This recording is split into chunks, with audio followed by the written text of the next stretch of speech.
Good morning dear students. जो BSc third year की NMR spectroscopy की जो फोर्थ क्लास है आज, उसमें आपका स्वागत है।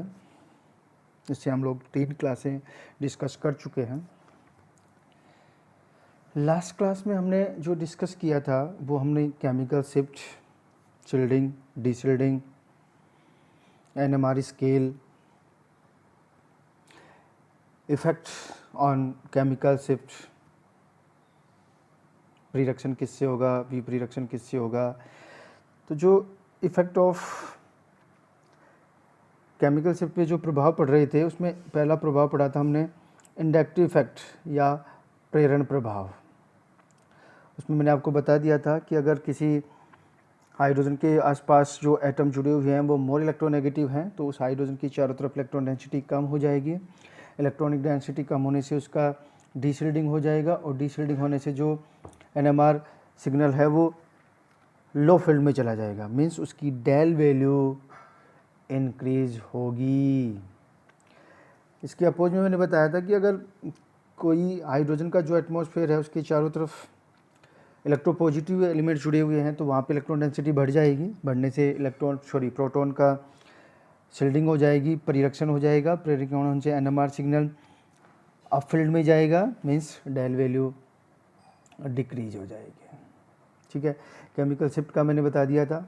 अब जो फैक्टर फैक्टिंग था उसमें 2 फैक्टर्स हम लोग पढ़ चुके थे, इंडक्टिव इफेक्ट एंड वान डर वाल्स विपरीरक्षण प्रभाव। आज जो हम लोग डिस्कस करेंगे बहुत इंपॉर्टेंट है। आज को डिस्कशन का मैटर है वो है effect of magnetic and isotropy और स्पेस इफेक्ट। क्लियर है? चुंबकीय विसमदैशिकता प्रभाव और दिक् प्रभाव, इसे बोलते हैं चुंबकीय विसमदैशिकता प्रभाव और दिक् प्रभाव, स्पेस इफेक्ट। ये क्या है थोड़ा सा समझ लेते हैं, बाकी मैं शॉर्ट में बता दूंगा। पहले देख लेते हैं थ्योरी क्या है। इलेक्ट्रॉन के चक्रण, विशेषकर पाई इलेक्ट्रॉन के चक्रण के परिणाम स्वरूप नाभिक के चारों ओर एक प्रेरित चुंबकीय क्षेत्र उत्पन्न हो जाता है। जब प्रेरित चुंबकीय क्षेत्र प्रयुक्त चुंबकीय क्षेत्र की विपरीत दिशा में हो, अर्थात उसका विरोध करे, तो प्रोटॉन का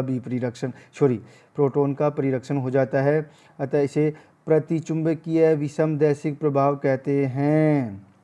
कौन सा प्रभाव? प्रतिचुंबकीय डायामैग्नेटिक आइसोट्रॉपी इफेक्ट। ध्यान रख लेना, डायाट्रॉपिक एंड आइसोट्रॉपी इफेक्ट। इसके विपरीत जब प्रेरित चुंबकीय प्रभाव प्रयुक्त चुंबकीय क्षेत्र की दिशा में हो, तो प्रोटॉन का विपरीरक्षण हो जाता है। इसे अनुचुंबकीय विसमदैशिक प्रभाव कहते हैं, paramagnetic and isotropy effect. Clear है? इसको मैं समझा देता हूँ, उनका मतलब क्या है। सीधा सा क्लियर है। सपोज ये कोई प्रोटॉन है, इसके चारों तरफ ये जो है, ये यहाँ पे बॉन्ड है, इसमें इलेक्ट्रॉन होंगे। ये जो इलेक्ट्रॉन हैं वो एक मैग्नेटिक फील्ड जनरेट करेंगे।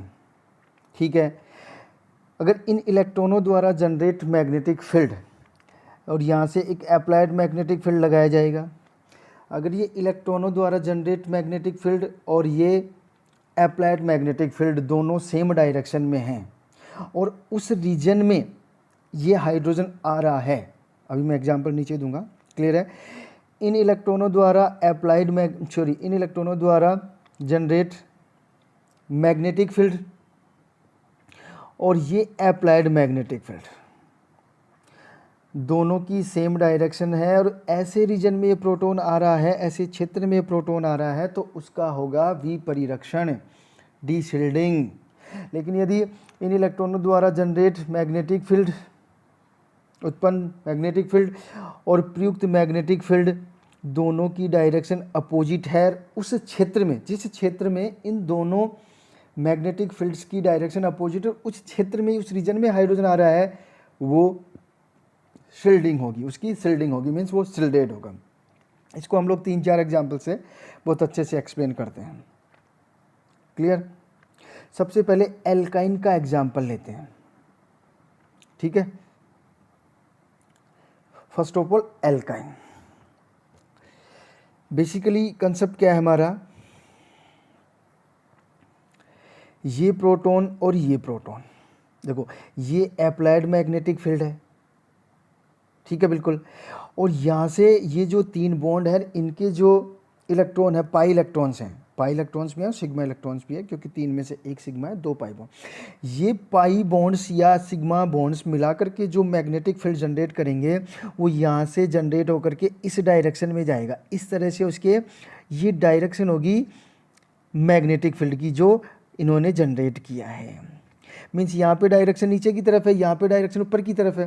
तो देखो अगर हम लोग पर्टिकुलर इस हाइड्रोजन के रीजन की बात करें, किसकी बात करें हम लोग, पर्टिकुलर इस हाइड्रोजन के रीजन की, या सॉरी इस हाइड्रोजन या इस हाइड्रोजन, तो इस हाइड्रोजन में ये हाइड्रोजन उस रीजन में है जिस रीजन में जनरेट मैग्नेटिक फील्ड की डायरेक्शन ये है, और इसके रेफरेंस में अप्लाइड मैग्नेटिक फील्ड की डायरेक्शन ये होगी। मीन्स जो एल्काइन में जो प्रोटॉन होते हैं वो उस रीजन में है जहाँ पर अप्लाइड मैग्नेटिक फील्ड और जनरेट मैग्नेटिक फील्ड दोनों अपोजिट डायरेक्शन में होती है। इसलिए एल्काइन में इस प्रोटॉन का क्या होगा, शील्डिंग होगी। और शील्डिंग होगी तो अभी मैंने बताया आपको कि वहाँ पे कौन सा आइसोट्रोपी इफेक्ट होगा। अब हम लोग एक बार देख लेते हैं उसको, जो मैंने अभी आपको बताया है। तो जो एल्काइन था उसमें प्रतिचुंबकीय विसमदैशिक प्रभाव होगा, जो हमने पहले ही क्लियर कर लिया है कि अगर दोनों की डायरेक्शन अपोजिट है और उस अपोजिट रीजन में प्रोटॉन आता है तो उसका हमेशा प्रतिचुंबकीय डायमैग्नेटिक प्रभाव होता है। मीन्स वो प्रोटॉन शिल्डेड होंगे तो उनकी डेल वैल्यू क्या हो जाएगी, कम हो जाएगी। नेक्स्ट एग्जांपल लेते हैं हम लोग एल्कीन का।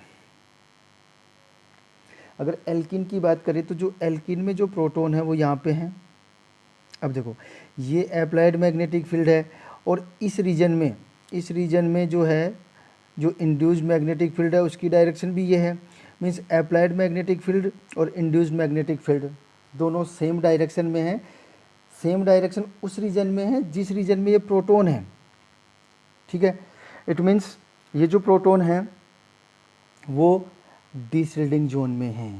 मीन्स उस रीजन में है जिस रीजन में अप्लाइड मैग्नेटिक फील्ड और इंड्यूस्ड मैग्नेटिक फील्ड दोनों की डायरेक्शन सेम है। तो इन प्रोटोनों का क्या होगा, विपरीरक्षण होगा। विपरीरक्षण होगा तो यहाँ पे कौन सा एनआइसोट्रोपिक इफेक्ट होगा, पैरामैग्नेटिक एनआइसोट्रोपिक इफेक्ट, अनुचुंबकीय विसमदैशिक प्रभाव।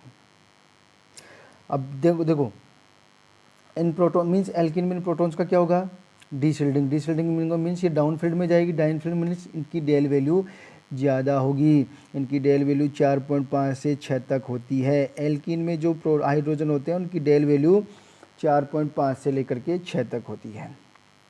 आगे चलते हैं, बेंजीन में देखते हैं। देखो बेंजीन में अगर हम लोग बात करें तो बेंजीन में जो प्रोटॉन है वो यहाँ पे होते हैं, बाहर की तरफ परिधि की तरफ होते हैं। पेरिफेरल जो होते हैं, पेरिफेरल प्रोटॉन्स होते हैं, ये वाले 6 प्रोटॉन्स हैं। अगर हम लोग यहाँ पे अब बात करें तो जो बेंजीन है उसके जो पाई इलेक्ट्रॉन हैं उनसे जो मैग्नेटिक फील्ड इंड्यूस्ड होगा उसकी डायरेक्शन ये वाली होगी। मीन्स ये जो 6 प्रोटॉन्स हैं वो उस रीजन में हैं जिस रीजन में अप्लाइड मैग्नेटिक फील्ड और इंड्यूस्ड मैग्नेटिक फील्ड दोनों की डायरेक्शन सेम है। और ऐसा रीजन हमेशा डीशिल्डिंग रीजन होता है। इट मीन्स प्रोटॉन में जो 6 प्रोटॉन हैं, सॉरी बेंजीन में जो 6 प्रोटॉन हैं वो हमेशा डीशिल्डिंग जोन में होंगे। और डीशिल्डिंग जोन में होंगे मीन्स उनकी विपरीरक्षण होगा तो डेल वैल्यू बढ़ जाएगी। डेल वैल्यू बढ़ने की वजह से उनका डेल वैल्यू हमेशा 6.5 से लेकर के 8 के बीच में आता है। ये बहुत इम्पोर्टेंट है। बेंजीन में 6 प्रोटॉन डीशिल्डेड होते हैं और बेंजीन में जो बाहर वाले प्रोटॉन हैं उनके लिए पैरामैग्नेटिक एंड आइसोट्रोपिक इफेक्ट होता है। मीन्स अनुचुंबकीय विसमदैशिकता प्रभाव प्रदर्शित करते हैं, ठीक है। आगे चलते हैं, नेक्स्ट एग्जांपल एल्डिहाइड की बात करते हैं। एल्डिहाइड में एक प्रोटॉन होता है, यहाँ पे कार्बन ऑक्सीजन डबल बॉन्ड है। ये बॉन्ड जो होगा उनकी वजह से जो इनके बॉन्ड जो है वो पाई बॉन्ड है वो उसके इलेक्ट्रॉनों की वजह से इंड्यूस्ड मैग्नेटिक फील्ड जनरेट होगा। तो इसकी डायरेक्शन इधर ये वाली होगी, इधर ये वाली होगी। अप्लाइड मैग्नेटिक फील्ड की डायरेक्शन ये है। अब आप देख सकते हो यहाँ पे ये डायरेक्शन है, जिस रीजन में प्रोटॉन है या हाइड्रोजन है उस रीजन में इंड्यूस्ड मैग्नेटिक फील्ड की डायरेक्शन ये है, और अप्लाइड मैग्नेटिक फील्ड की डायरेक्शन भी यही है। इट मीन्स दोनों की डायरेक्शन सेम है, इसलिए जो प्रोटॉन का एच होता है वो हाईली डिसल्टेड होता है, विपरिरक्षण होता है, विपरिरक्षित होता है, इसलिए इसकी डेल वैल्यू जो होती है वो 9 से 10 के बीच चली जाती है। फॉर एग्जाम्पल हम लोग देख सकते हैं इसमें, यहाँ पे ये जो प्रोटॉन है उनकी डेल वैल्यू 2.20 के आसपास है, जबकि ये प्रोटॉन डिसल्टेड जोन में, हाईली डिसल्टेड जोन में है, विपरिरक्षित क्षेत्र में है, इसलिए इसकी डेल वैल्यू 9 से 10 तक हो जाती है। यह ध्यान रखना, वेरी वेरी इंपॉर्टेंट। इन दोनों कंसेप्ट को हम लोग एक बात बेंजल्डिहाइड में समझ सकते हैं। फॉर एग्जांपल ये 5 प्रोटॉन बेंजीन के थे, ये भी डिसल्टिंग जोन में हैं, लेकिन इनका डिसल्टिंग इतना नहीं है जितना इस प्रोटॉन का होगा, तो इनकी डेल वैल्यू 7.45 7.54 के आसपास होती है, और ये प्रोटॉन हाईली डिसल्टेड होता है, इसलिए इसकी वैल्यू 9.97 के आसपास होती है।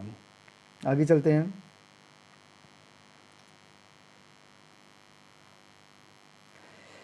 ये तीनों एग्जाम्पल्स एल्कीन का, बेंजीन का और एल्काइन का एक साथ दिए गए हैं, इनसे आप समझ सकते हो। एल्कीन में जो प्रोटॉन होंगे वो डिसल्टिंग जोन में होंगे, बेंजीन में जो बाहर वाले प्रोटॉन होते हैं वो भी हमेशा डिसल्टिंग जोन में होते हैं, इनके लिए दोनों की डेल वैल्यू ज़्यादा होती है। जबकि जो एल्काइन है उनके जो प्रोटॉन होते हैं वो हमेशा शिल्डिंग जोन में होते हैं, इसलिए इनकी डेल वैल्यू कम होती है। अगर हम लोग बात करें एनुलिन्स की, एनुलिन्स में क्या होगा, देखो एनुलिन्स में पहले एक चीज़ समझ लो आप लोग। एनुलिन्स में 2 तरह के प्रोटॉन हैं, एक अंदर वाले 6 प्रोटॉन हैं और ये बाहर वाले 3 3 6 3 9 3 12 प्रोटॉन्स हैं। अब देखो जैसा बेंजीन में है वैसा ही इस कंपाउंड में बात करेंगे हम लोग। देखो अब यहाँ पे जो डायरेक्शन होगी, जो बेंजीन के अंदर, जैसे सपोज ये अप्लाइड मैग्नेटिक फील्ड है, इसको हम लोग ऊपर से समझ सकते हैं। अब मैग्नेटिक फील्ड की बात, ये देखो इधर जो है, इधर जो डायरेक्शन है इंड्यूस्ड मैग्नेटिक फील्ड की ये होगी, लेकिन बेंजीन रिंग के अंदर जो होगी वो ये वाली होगी, ऊपर से नीचे की तरफ। ये अप्लाइड मैग्नेटिक फील्ड है, अंदर ये एनुलिन के अंदर जो साइट होगी वो ये होगी, और बाहर की तरफ डायरेक्शन होगी वो ये होगी। तो हम लोग देख सकते हैं अब यहाँ पे एनुलिन्स में 2 टाइप का मैग्नेटिक फील्ड होगा, एक तो रिंग के अंदर जिसकी डायरेक्शन अपोजिट है अप्लाइड मैग्नेटिक फील्ड की, एक बाहर की तरफ मैग्नेटिक फील्ड है की डायरेक्शन है जो अप्लाइड मैग्नेटिक फील्ड की डायरेक्शन में। तो ये क्लियर है कि जो 18 एनुलिन है हमारी ये वाली, इसमें जो बाहर वाले प्रोटॉन हैं ये 12 प्रोटॉन वो डिसल्टिंग जोन में हैं, विपरिरक्षित क्षेत्र में होंगे, जबकि जो 6 प्रोटॉन हैं वो परिरक्षित क्षेत्र में होंगे, शिल्डिंग जोन में होंगे। तो इनकी डेल वैल्यू बहुत कम होगी और इन बाहर वालों की डेल वैल्यू बहुत ज़्यादा होगी। फॉर एग्जांपल जो अंदर वाले 6 प्रोटॉन हैं वो हाईली डिसल्टेड हैं और इनकी डेल वैल्यू -1.9 के आसपास होती है ppm में, जबकि बाहर वाले हाईली डिसल्टेड हैं और उनकी डेल वैल्यू 8.2 ppm में होती है। तो ये सबसे इम्पोर्टेंट इफेक्ट था जो केमिकल शिफ्ट को प्रभावित करता है। कौन सा?